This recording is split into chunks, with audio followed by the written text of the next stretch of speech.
Hello बच्चों, आज हम क्लास 12th यूपी बोर्ड के लिए चैप्टर पढ़ेंगे वैश्वीकरण। क्या पढ़ेंगे? चैप्टर पढ़ेंगे आपका वैश्वीकरण है। इस चैप्टर में क्या है, वैश्वीकरण है क्या, इसका मतलब समझेंगे। वैश्वीकरण एक बहुआयामी प्रक्रिया है। वैश्वीकरण जो है एक बहुआयामी प्रक्रिया है जिससे हम अपने निर्णयों को दुनिया के एक क्षेत्र में कार्यान्वित करते हैं। यानी जो अपना निर्णय लेते हैं दुनिया में दिखाते, उसको कार्य करके दिखाते हैं। जो अपना निर्णय एक्शन लेंगे दुनिया में, क्या हमको करना क्या नहीं करना है। कोई भी देश या राज्य अपने कार्य क्षेत्र को करने के तरीके अलग अलग अपनाते हैं जो दुनिया के दूरवर्ती क्षेत्र में व्यक्तियों के व्यवहार के निर्धारण में महत्वपूर्ण भूमिका निभाते हैं। इसके लिए महत्वपूर्ण बिंदु क्या होगा बेटा आपका? वैश्वीकरण का एक बुनियादी तत्व प्रवाह है। क्या? प्रवाह, फ्लो जिसे बोलते हैं। उसमें क्या होगा? वस्तुओं का प्रवाह, पूंजी का प्रवाह, श्रम और विचारों का मुक्त प्रवाह होता है। क्या होता है? वैश्वीकरण एक बुनियादी तत्व क्या है इसका? प्रवाह मेन शब्द है। प्रवाह कैसा भी हो सकता है आपका, चाहे वस्तुओं का प्रवाह हो, चाहे पूंजी का प्रवाह हो, श्रम का प्रवाह हो सकता है, विचारों का भी प्रवाह हो सकता है। वैश्वीकरण को क्या बोलते हैं? भूमंडलीकरण भी बोलते हैं। क्या बोलते हैं बेटा? वैश्वीकरण को भूमंडलीकरण भी कहते हैं। यह एक बहुआयामी अवधारणा है। क्या है? यह एक बहुआयामी अवधारणा है। न सिर्फ आर्थिक, न सिर्फ सांस्कृतिक या राजनीतिक। ये जो है न सिर्फ आर्थिक अवधारणा से चलता है और ना ही सांस्कृतिक या ना ही राजनीतिक। ये बहुत सी अवधारणाओं से मिलकर चलता है।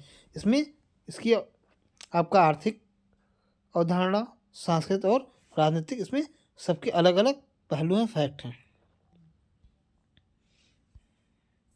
बेटा आगे देखते हैं इसमें आपका वैश्वीकरण के कारण। क्या देखेंगे? वैश्वीकरण के कारण। तो इसमें आपका पहला कारण क्या होगा? उन्नत प्रौद्योगिकी एवं विश्वव्यापी पारस्परिक जुड़ाव। जो है ये विश्वग्राम की अवधारणा से लिया गया। कहाँ से लिया गया है? विश्वग्राम की अवधारणा से लिया गया। क्या क्या? उन्नत प्रौद्योगिकी एवं विश्वव्यापी पारस्परिक जुड़ाव। जो एक प्रौद्योगिकी है, उत्पादन एरिया है, और विश्व का एक दूसरे से जुड़ाव का है। संचार क्रांति, जैसे टेलीग्राफ, टेलीफोन, माइक्रोचिप, इंटरनेट, ये सब क्या है? संचार क्रांति, यानी कम्युनिकेशन जिसे बोलते हैं। ठीक, क्या है? कम्युनिकेशन। क्या कि हम जानते हैं टेलीफोन के माध्यम से कम्युनिकेशन होता है, इंटरनेट के माध्यम से होता है, माइक्रोचिप के माध्यम से होता है। तीसरा पॉइंट बेटा क्या हो जाएगा? पर्यावरणीय वैश्विक समस्याओं से निपटने हेतु अंतर्राष्ट्रीय सहयोग की अवधारणा। फिर आपका चौथा पॉइंट हो जाएगा मुद्रण तकनीक द्वारा विचारों का विस्तार। जैसे आपका कोई विचार व्यक्त करना है तो बोल के ना कि बल्कि टाइप करके अपने विचारों को विस्तार करना, भेजना एक स्थान से दूसरे स्थान तक का, एक राज्य से दूसरे राज्य तक। फिर इसकी विशेषताएं क्या है बेटा, देखते हैं। पूंजी, श्रम, वस्तु एवं विचारों के गतिशील एवं मुक्त प्रवाह है। पूंजी जो है श्रम, वस्तु और विचारों के गतिशील एवं मुक्त प्रवाह है। दूसरा पॉइंट क्या हो जाएगा? पूंजीवादी व्यवस्था खुलेपन एवं विश्व व्यापार में वृद्धि के लिए हेल्पफुल होती है। क्या होती है? पूंजीवादी व्यवस्था खुलेपन एवं विश्व व्यापार में वृद्धि के लिए हेल्पफुल होती है। देशों के बीच आपसी जुड़ाव एवं अंतर्निर्भरता बनता है। क्या है? इस वैश्वीकरण के माध्यम से एक देश दूसरे देश से अपना जुड़ाव और अंतर्निर्भरता एक दूसरे की मदद से करते हैं। आर्थिक घटनाओं, मंदी, तेजी एवं महामारियों का वैश्विक सहयोग होता है। क्या होता है? आर्थिक घटनाओं जैसे मंदी, तेजी या महामारियों में वे एक देश दूसरे देश का सहयोग करते हैं। ये आपका हो गया वैश्वीकरण की विशेषताएं। अब देखेंगे वैश्वीकरण के उदाहरण में। बेटा वैश्वीकरण के उदाहरण में देखेंगे, एक आपका सकारात्मक उदाहरण होगा, दूसरा नकारात्मक। तो पहले हम क्या देखते हैं? सकारात्मक उदाहरण। विभिन्न विदेशी वस्तुओं की भारत में उपलब्धता, जो वैश्वीकरण के माध्यम से हम दूसरे देशों से क्या करते हैं? आयात करते हैं दूसरे देशों की वस्तुओं को। युवाओं का करियर के नए अवसर, जो इसके वैश्वीकरण के सकारात्मक पहलू आपका पहला हो जाएगा। हम अलग अलग देशों से अपने वस्तु मतलब जो हमारे यहाँ नहीं हो पाई जाती वस्तुएं उनको हम आयात करते हैं। और युवाओं को करियर के नए अवसर भी इससे प्राप्त होते हैं। भारतीय सॉफ्टवेयर पेशेवरों को वैश्विक स्तर पर प्रभुत्व, जो भारतीय सॉफ्टवेयर के पेशेवर हैं उनको वैश्विक स्तर पर सम्मान मिलना अपना कार्य करने का। फिर नकारात्मक पहलू क्या है बेटा? नकारात्मक पहलू में देखेंगे आपका किसानों की आत्महत्याएं, जैसे कि जो वैश्वीकरण की वजह से ही देश के किसानों की स्थिति दिन प्रतिदिन बदतर होती जा रही है। महंगाई इतनी चरम स्तर पर है, जो फसलें किसान के यहाँ होती हैं वो फसलें सस्ती हो जाती हैं। इससे किसान लगातार मान लीजिए 10 साल तक गेहूँ सस्ता हो गया तो किसान गेहूँ बोना नहीं चाहेगा। इससे क्या होगा, फिर अचानक रेट बढ़ जाएगा, महंगाई से बहुत ज़्यादा डिस्टर्बेंस हो जाएगा।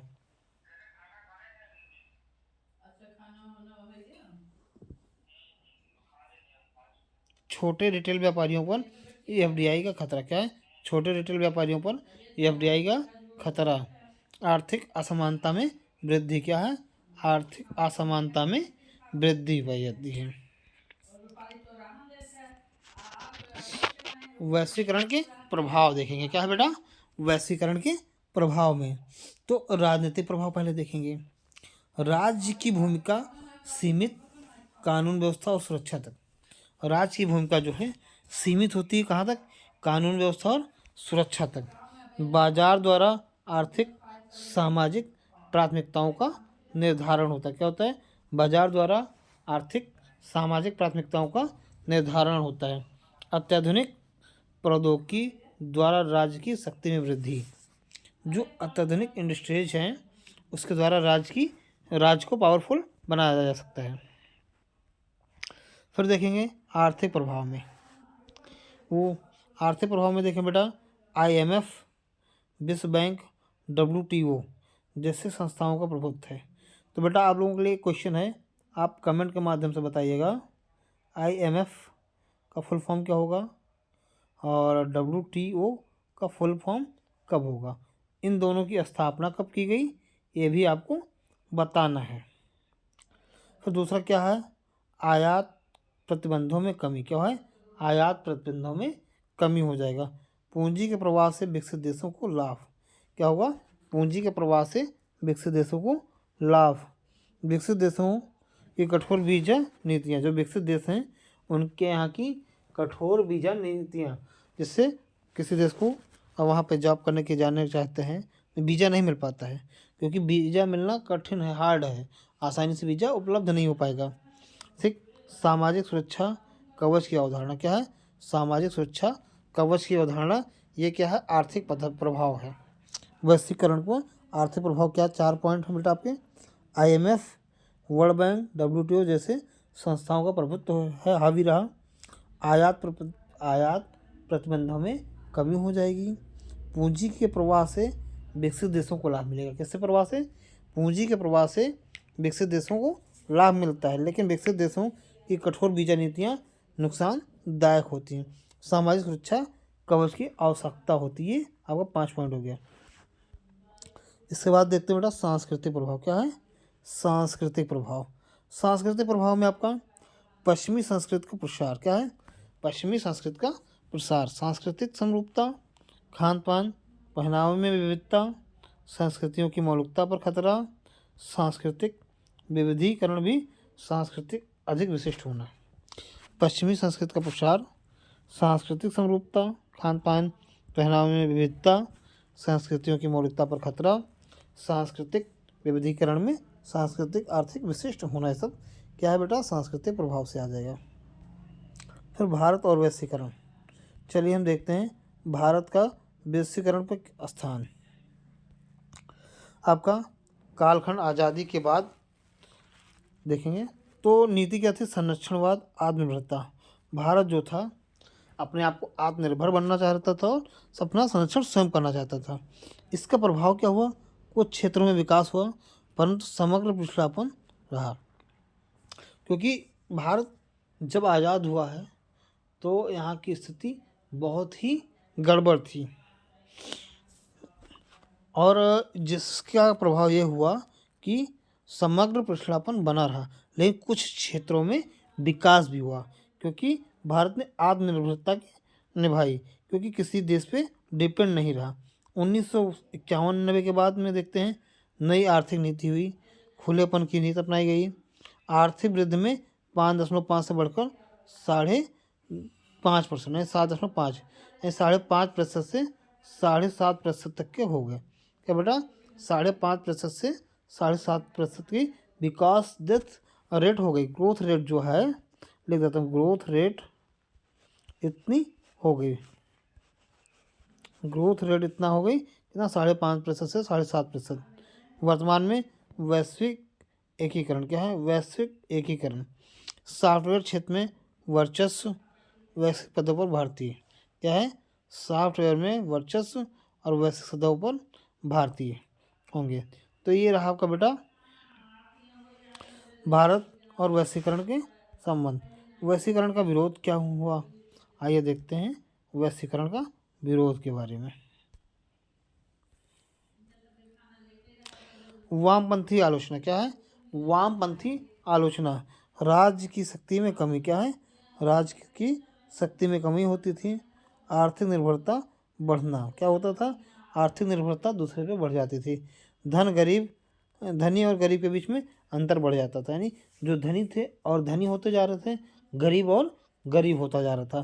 तो ये क्या थी, वामपंथी आलोचना थी। इसी कारण इसका विरोध भी किया जा रहा था। चलते हैं, पहले हमने क्या पढ़ा, वामपंथी आलोचना। अब दक्षिणपंथी आलोचना देखेंगे। क्या है, दक्षिणपंथी आलोचना। तो दक्षिणपंथी आलोचना में पारंपरिक संस्कृति का खतरा था। क्या था, पारंपरिक जो संस्कृति थी वो धीरे धीरे डूब रही थी, तो उसका खतरा था कि समाप्त हो जाएगी। सदियों पुराने मूल्यों का ह्रास, जो पहले से रेट चल रहा था, मूल्य थे, उसका ह्रास होता, मतलब कमी आ रही थी। फिर आते हैं WSF, क्या है, इसका पूरा नाम होता है वर्ल्ड सोशल फोरम। क्या है, world social forum, social forum, FOURAM, world social forum इसका पूरा नाम होता है। इसका पॉइंट हो जाएगा बेटा, क्या, वर्ल्ड सोशल फोरम में आपका ये 4 पॉइंट हैं।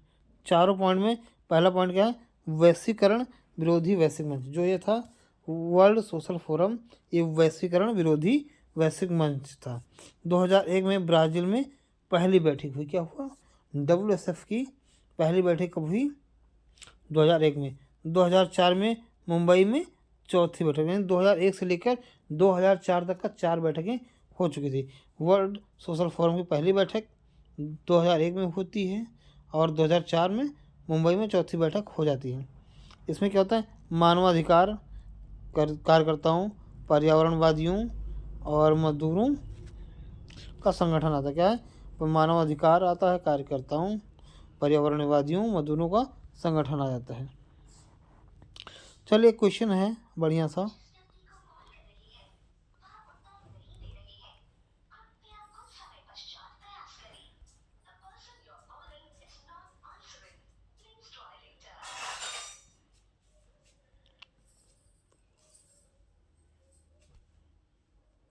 चलो, वैश्वीकरण से आप क्या समझते हैं, क्वेश्चन बेटा।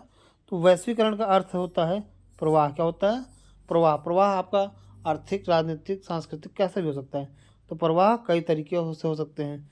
विश्व के एक हिस्से से विचारों को दूसरी जगह पहुंचाना, क्या है, वैश्वीकरण। विश्व के एक हिस्से से विचारों को दूसरी जगह पहुंचाना, क्या है, वैश्वीकरण है। वस्तुओं का कई देशों में पहुंचना व्यापार के रूप में, क्या है, वस्तुओं का एक देश से दूसरे देश से पहुंचना, फिर क्या है, ये सब व्यापार है, वैश्वीकरण का एक अंग है। बेहतर काम की तलाश में किसी और देश में जाना और काम करना, यानी जैसे बहुत से लोगों विदेश जाते हैं, सऊदी अरब जाते हैं, अमेरिका जाते हैं, जापान, कनाडा, कहीं भी जाते हैं, नेपाल जाते हैं, तो इस लोग क्या जाते हैं, जॉब करने के लिए मैक्सिमम लोग।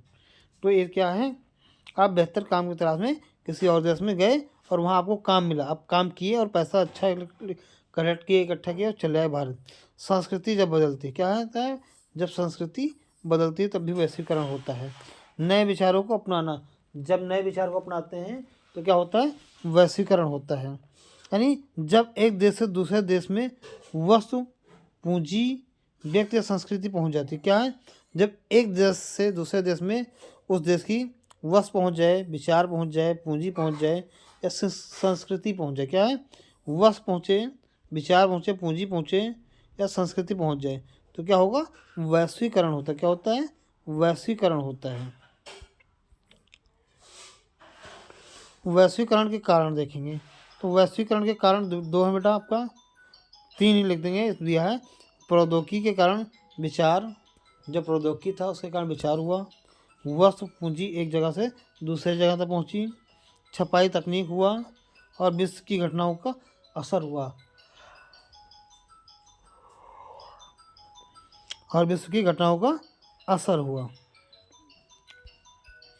वैश्वीकरण के राजनीतिक प्रभाव देखेंगे। क्या है? वैश्वीकरण के राजनीतिक प्रभाव।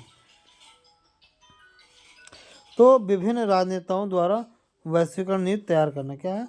विभिन्न राजनेताओं द्वारा वैश्वीकरण नीति तैयार करना, जैसे यूएनओ या कई देशों को एक करता है। यूएनओ जो है एक देश कई देशों को एक करता है। संयुक्त राष्ट्र संघ भी क्या है? कई देशों को मिला के एक करता है।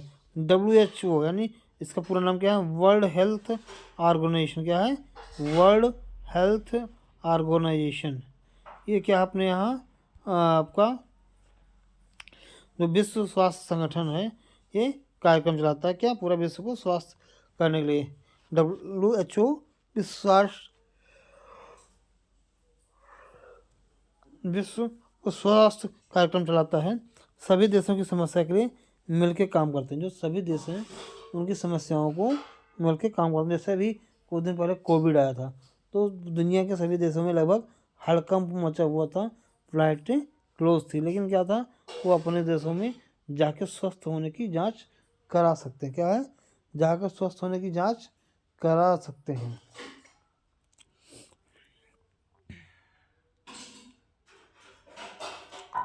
संचार और नई मीडिया से राजनीतिक मजबूती हुई। क्या? संचार और नई मीडिया से राजनीतिक मजबूती हुई।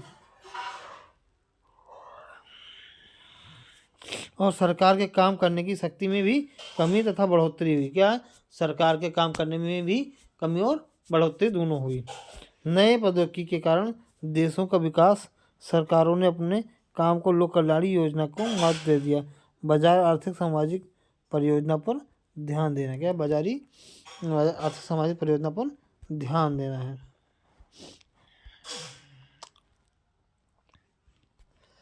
चलिए देखते हैं अगला क्वेश्चन। चौथा नंबर चाहे वैश्वीकरण के सांस्कृतिक प्रभाव। क्या बेटा? वैश्वीकरण के सांस्कृतिक प्रभाव।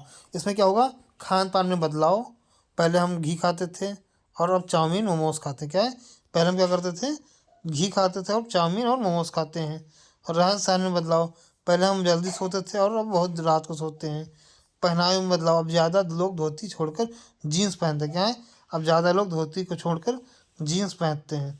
पश्चिमी सभ्यता की ओर हम लोग अग्रसर हैं। पश्चिमी सभ्यता को फॉलो कर रहे हैं, वेस्टर्न कल्चर को। फिर विदेशी त्यौहार का प्रचार, जैसे वैलेंटाइन डे आदि। क्या है?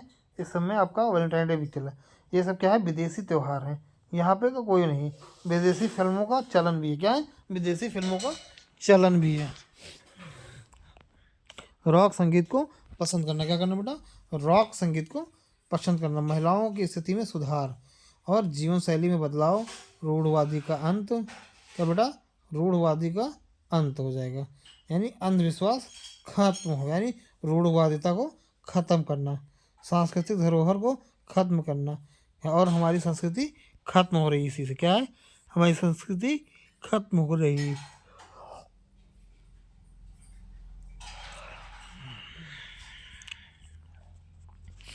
एक लास्ट क्वेश्चन है बेटा आपका इस चैप्टर में। एक क्वेश्चन और होगा, छठवां क्वेश्चन होगा, तो देखते हैं। वैश्वीकरण का आर्थिक प्रभाव। क्या है? वैश्वीकरण का आर्थिक प्रभाव। मुक्त बाजार व्यवस्था। क्या है?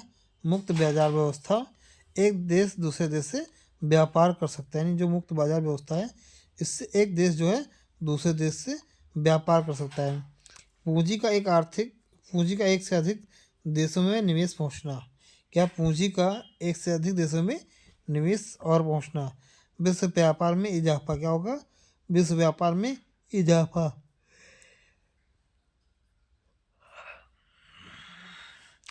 बहुराष्ट्रीय कंपनियों का प्रसार। भारत में कई विदेशी कंपनी हैं। धनी देशों का विकासशील देशों में निवेश। जो धनी देश हैं वो विकासशील देशों में निवेश करते हैं। अमेरिका जैसे देशों के व्यापारी हमारे देश में निवेश कर रही है। क्या अमेरिका जो व्यापारी हैं वो हमारे देश में निवेश कर रहे हैं। विकसित देशों की कठोर वीजा नीति। क्या है सबसे बड़ी समस्या? क्या है? विकसित देशों की कठोर वीजा नीति। जो देश विकसित हैं वह नहीं चाहते हैं कोई और व्यक्ति उस देश में व्यापार करे। जैसे IMF हो गया, WTO हो गया, WB की स्थिति मजबूत होनी चाहिए। तीनों क्या है?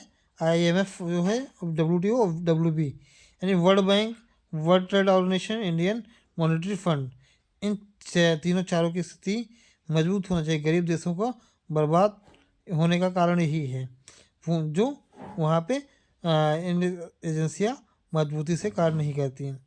पूंजी की अवधारणा पर प्रतिबंध कम हुआ। पूंजी की अवधारणा पर जो है प्रतिबंध कम, यानी जो बॉन्ड लगा था बैन वो कम किया गया।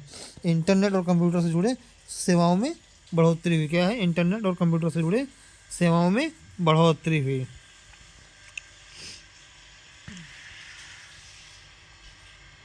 चलो लास्ट क्वेश्चन देखते हैं बेटा आपका।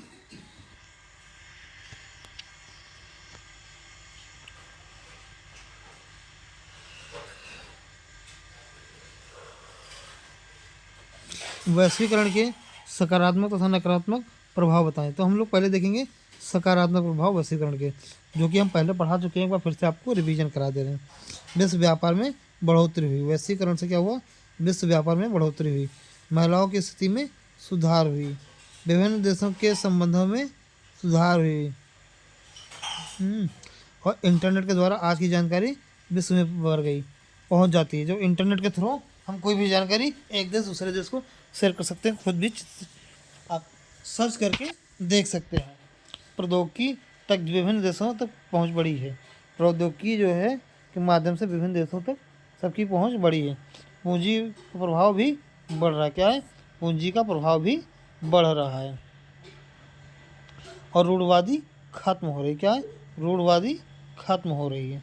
ये जो रूढ़वादिता था, मानना था कि यही परंपरा चली आ रही, यही सही है। जैसे एक रूढ़वादिता क्या था आपका, मान लीजिए कोई एक्सपायर कर गया तो उसके पत्नी को भी उसके अंतिम संस्कार में बैठा के जला दिया जाता था, यानी सती प्रथा बोलते थे उसको। सती प्रथा बंद होना चाहिए था। गलत नीतियाँ थी,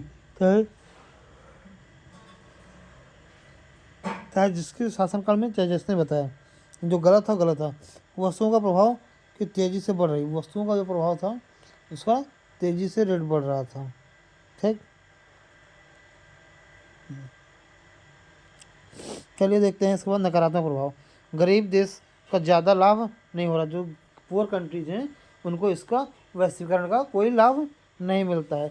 संस्कृति भी खत्म हो जा रही है। सब वेस्टर्न कल्चर यानी पश्चिमी सभ्यता को ज़्यादा से ज़्यादा आजमा रहे हैं, यूज कर रहे हैं। फिर आर्थिक लाभ ज़्यादा विकासशील देशों का होता है। इससे क्या होता है? आर्थिक लाभ ज़्यादा विकासशील देशों का होता है। दुनिया भर के लोगों ने इसका विरोध किया WSF के मंच में। क्या है? WSF के मंच में। संस्कृत जो विदेशी संस्कृति को अपनाकर हम अपनी संस्कृति को खत्म कर रहे हैं। जो हम हैं अपनी संस्कृति को खत्म कर रहे हैं और विदेशी संस्कृति को अपना रहे हैं। लोगों की आवाजाही उतनी नहीं बढ़ी जितनी वस्तुओं की बढ़ी। क्या है? जितने लोग वजन मतलब आना जाना आवाजाही उतनी नहीं बढ़ी थी जितनी वस्तुओं की बढ़ी है। तो बेटा आपका इतना ही रखते हैं। ये आपका वैश्वीकरण यानी भूमंडलीकरण या ग्लोबलाइजेशन, ये चाहे ग्लोबलाइजेशन कहिए, चाहे वैश्वीकरण करिए, चाहे भूमंडलीकरण, एक ही है। इसका मतलब होता है सबका पूछने का तरीका अलग होता है। जो भी इम्पोर्टेंट था आपका पूरा हमने आपको पढ़ा दिया है। और आपको यह सेशन कैसे लगा आप कमेंट के माध्यम से ज़रूर बताइएगा। धन्यवाद।